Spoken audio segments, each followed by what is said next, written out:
voilà, Tony, moi ça va être une question toute simple, mais qu'est-ce qui vous attire dans la sculpture? Ah oui, ça c'est une question de plaisir, naturellement, mais je trouve surtout, ce qui me plaît, c'est que c'est important. C'est vraiment relevant à la vie de le monde. Les gens qui...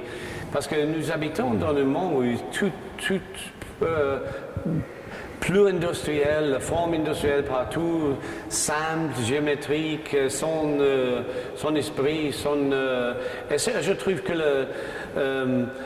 par rapport à la nature est naturellement très compliquée et très émotionnelle pour nous.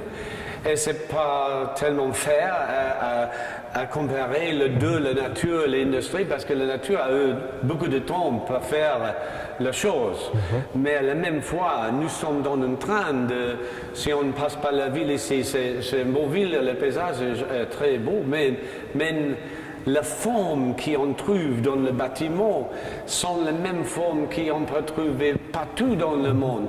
Et nous sommes en train de produire un monde de formes qui est ennuyant et répétitif. Et ça, la sculpture, c'est une des seules choses, l'utilisation de matériaux où c'est possible de développer de nouvelles formes, d'agir un peu contre la forme de l'industrie. Est-ce qu'on peut parler de poésie aussi? Je trouve que quand on se promène à travers vos œuvres, il y a vraiment cette notion aussi de redécouvrir les formes, tout simplement. Oui, poésie, c'est difficile parce que poésie, si on dit, c'est une question de création, c'est une question de ça que nous pouvons faire avec le matériau. Mais c'est vrai que tout le matériau associé à chaque objet, nous avons un monde associatif avec ça, qui n'est pas physiquement, mais c'est tellement, on peut dire, métaphysique. C'est ça que nous avons dans notre tête. Et c'est tout le mot, le terme, l'association, l'image que nous avons par rapport à cet objet. Et les artistes, après Duchamp et des autres, les artistes ont compris que c'est possible à changer le terme autour de les objets. Et effectivement, c'est possible de transformer un objet sans de le toucher, simplement parce qu'on a changé les objets. Et ça, c'est un espace, si vous voulez, de poésie. C'est tellement quelque chose. Nous sommes toujours les humains, nous sommes très proud de notre intelligence. C'est l'intelligence supérieure qui nous donne un avantage par rapport aux autres espèces. Mais effectivement, notre décision, comme nous agir dans le monde, c'est plutôt émotionnel.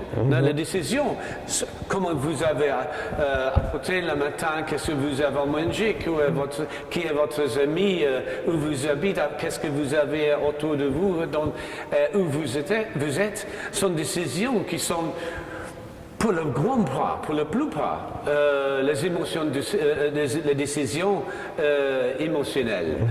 C'est important si on en utilise comme on peut l'intelligence, mais le monde qui agit à nous, c'est tout ce que nous avons dans notre tête est devenu de la matériau dehors de nous.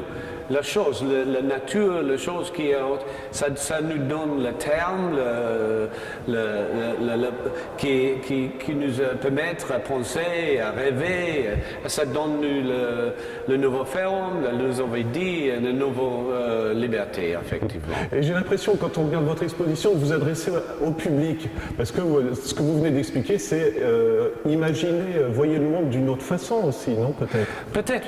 Parce que c'est quelque chose par rapport à la sculpture, parce que la sculpture, dans la tête de beaucoup de gens, il y a encore l'impression de quelque chose fait avec la main, c'est quelque chose qui ne bouge pas, c'est très statique. Peut-être le mot statue, c'est comme ça implicite un espace de statique.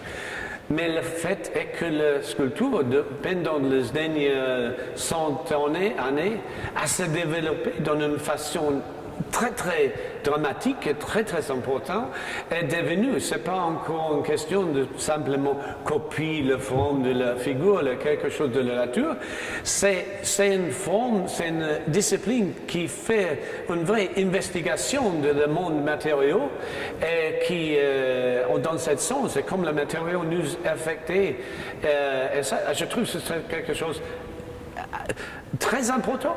C'est pas, si on cherche pour le contenu dans le monde, dans l'art, il y a toujours l'aspect sociologique, politique, mais pour moi, il n'y a pas quelque chose qui est plus important que ça. Est-ce qu'on peut parler aussi de notion de recherche sur la beauté, sur l'esthétique, tant dans la forme que dans les couleurs? Je trouve que vraiment vous avez travaillé sur ça aussi.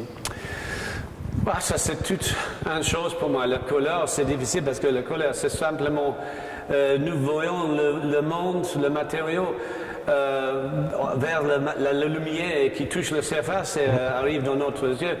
Mais la coloration de la surface, la qualité de la surface, c'est seulement la coloration de la porte, parce que chaque surface est un portal, c'est une entrée dans le matériau, la structure, le sens de ce matériau. C'est pour ça que c'est vrai, si c'est un porte rouge, c'est un porte vert, c'est une autre façon d'entrer, mais le fait est que nous avons une pression psychologique qui toujours veut que nous voyons derrière la surface que nous avons avant nous. Qu'est-ce qu'il y a derrière le visage, en face, au-dessus le bâtiment, ou même la structure de le bâtiment. C'est la question plus importante. Voilà. Moi, j'ai une toute dernière question. Oui. Est-ce que le monde qui vous entoure finalement vous ennuie, ou c'est ce qui vous fait justement créer toutes vos œuvres? Parce que quand vous expliquez, on a l'impression que vous voulez un autre monde, quoi, un autre imaginaire aussi. Nous changeons le monde simplement dans la façon que nous pensons de le monde. Ça, c'est quelque chose. C'est un choix de tout le monde quelle vie il a, parce que avant, nous étions toujours dans un sens existentiel. La pression de vie est très forte dans un moment où il y a beaucoup de gens, on a perdu un peu de sens de direction. Il y a des gens qui, peut-être avant, il y a eu l'industrie qui a donné les gens le travail, il a donné la direction, l'ambition d'être ça et ça. Mais la vie, ça c'est la chose qui est tellement importante. Le fait que nous sommes ici et nous pouvons réfléchir sur notre existence, ça c'est un miracle incroyable. C'est quelque chose qu'on n'a jamais pas oublié. Et ce n'est pas d'avoir un autre monde, c'est simplement d'avoir une autre vue sur le monde. Savoir s'arrêter et regarder autour de soi. Oui, prendre le temps. Voilà. Prendre plus. Merci beaucoup. Merci. Merci.